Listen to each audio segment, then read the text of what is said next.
Okay, I just realized I have to clear some storage off of my phone because so this video is gonna be short. Let's hope. Um, good morning, good morning, good morning, good morning, you guys. So I, I think I got like most of the stuff I needed to get done yesterday. It didn't get done on the time frame I wanted it to, but it got done. So proud of myself. I have to develop a new routine for like being at home. So like it's been a little bit of a struggle, but we getting it. We getting there. Like I like home vibes. I like home vibes is chill vibes, and so that's where I thrive. I thrive at home vibes, at chill vibes, at your pace vibes, but still getting the work done vibes. You know what I'm saying? That's my vibes. I I read the first chapter of From Repression to Grace. It was also so very good. But like honestly, I really loved Dr. Very's introduction. But like the first chapter is also very good. It spoke about oh gosh, names. I just read it last night. But the woman featured within the first chapter, she was just talking about her struggles within academia as a scientist, which is a field where there's a great lack of minority inclusion. And so, just her struggles from, gaining her master's degree to getting her doctorate and seeking a tenure position at a prestigious university and all the struggles that come with that. That's basically the gist of what she was talking about. And I don't want to I don't know, go too in depth, but like honestly, so far the book is really good and very inspiring, and it just shows the resilience. It's I knew that word before, but like a friend just like put it back in my head, and now I've been using it like so often. It's too much. But it just goes to show the resilience of Black women, of women of color, and how despite the setbacks, despite the systematic forms of oppression that seek to keep us back, we still keep going and we still keep doing our thing, and we still just keep finding loopholes within the roadblocks to get us to our destination. Like it's like no matter the obstacles on the path, we still get to the place, and we still look good when we get there. It's just, I don't know. You're gonna have to ask God about that. But yes. So today, since I only have like 13 minutes, guys. I know I'm already 3 minutes in, so I'm just gonna like be brief, pretty short. I want to talk about, and this is like also inspired by the book in a sense too. But I want to talk about, in this day and age, um, relationships between men and women, and let's say the roles. Let's say if we're looking back at, I want to say 40, 50 years from now, the I feel like the expectations are still the same, but the roles have differed, which is why the expectations need to differ as well. But the woman was expected to be a homemaker, a housemaker, stay at home, not work, take care of the house, take care of the kids. In this day and age where you kind of need a two income like households to survive and to even thrive, I think with that new standard, then the expectations placed on women should also, like, it should be different.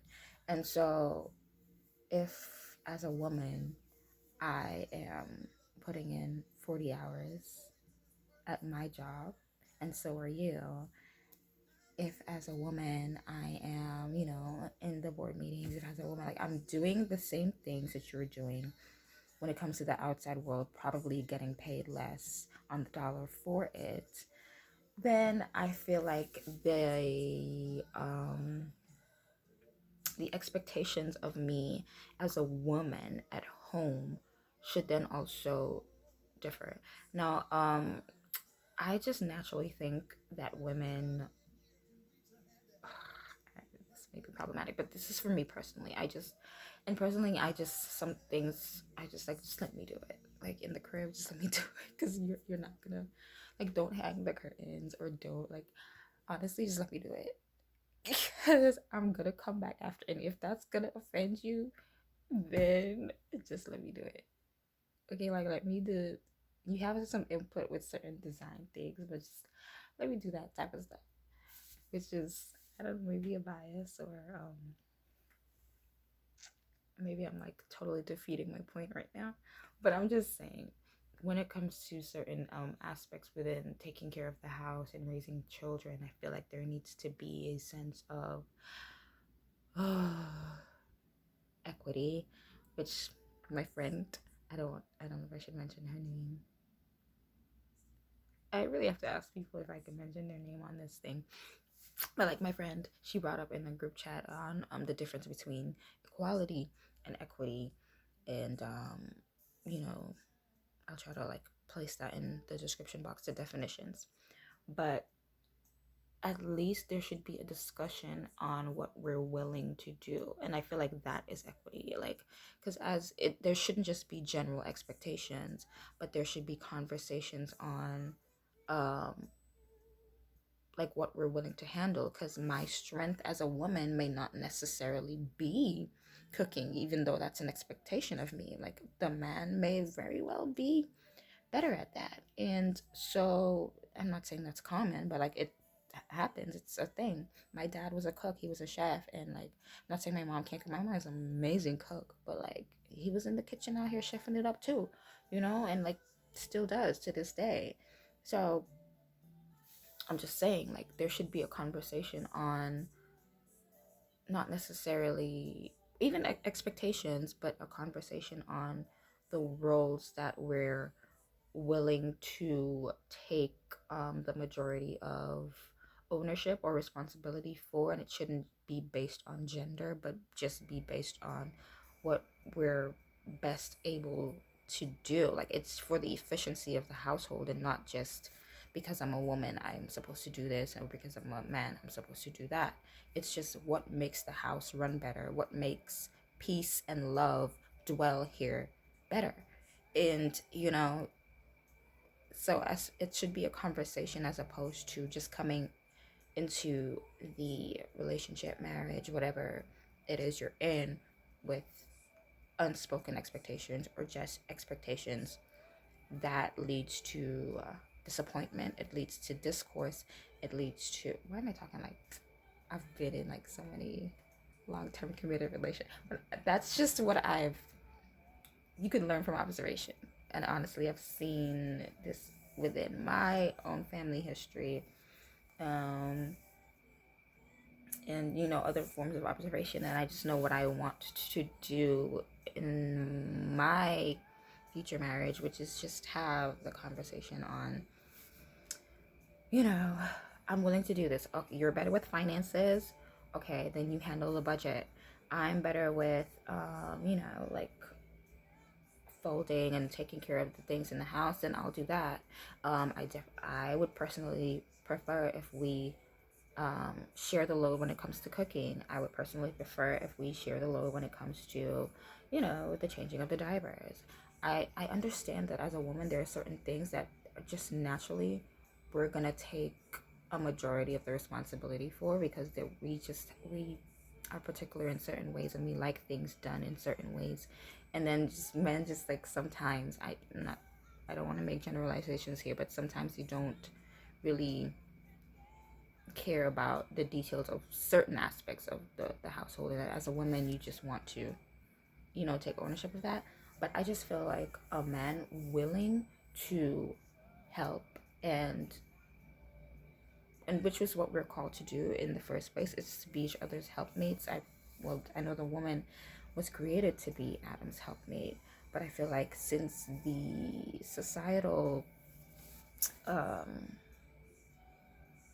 the societal standards have changed regarding you know, work, and women are out there, like, sometimes, especially within the black dynamic, with more women becoming entrepreneurs and business owners. I don't know if that switches up the dynamic at home. I definitely feel like a woman can be um, like a business owner. A woman could be a boss. A woman can be a dominant um, being in her place of work, yet still know how to come home, take off that hat, and submit to a man. And for me, it would have to be submit to a man of God who is submitted to God. The moment you're not submitted to God, what I'm submitted to, because who's in you, who you getting your, your things from? I don't want no parts. You know what I'm saying? But I definitely feel like, as women, as human beings, as men, there is a great ability to compartmentalize. There's a great ability to have nuance, or like just different, just know how, like, having to put on different hats. And so at home, when biblically speaking, the man is supposed to be the spiritual leader of the household, the head of the household. As a woman, especially if you're being a boss all day, like, you don't want to come home and like have to, come on now. That stuff is not fun all day. Let me tell you that. It's not fun. It's really not. So, like, I definitely don't have a problem or see a problem with me handling my business, in the business world and in the corporate world. Not that I want to, anyways, that's going off on a tangent. Then I don't see a problem with me being a boss in that field, and then coming home and being, I don't like the word subservient in this context, being submissive. That's acceptable. Being submissive to your man at home. And I please do not misunderstand what I mean by submissive. Submissive does not mean that you do not have a say within your marriage. Submissive doesn't mean that everything that is said, things need to be discussed. Like, if a man loves you, he would want to hear your heart and please it. And that's what he's called to do as a husband. Husbands, love your wives. Women's wives, submit unto your husbands. I feel like once we figure out that balance of love listens, love cares, love understands, and when somebody listens to you, values your opinion, values your happiness, then it's so easy to submit. Like, that man got me. Like, he truly do care about me. What's the issue with submission? So I am running out of time. So that's essentially what I have to say for today.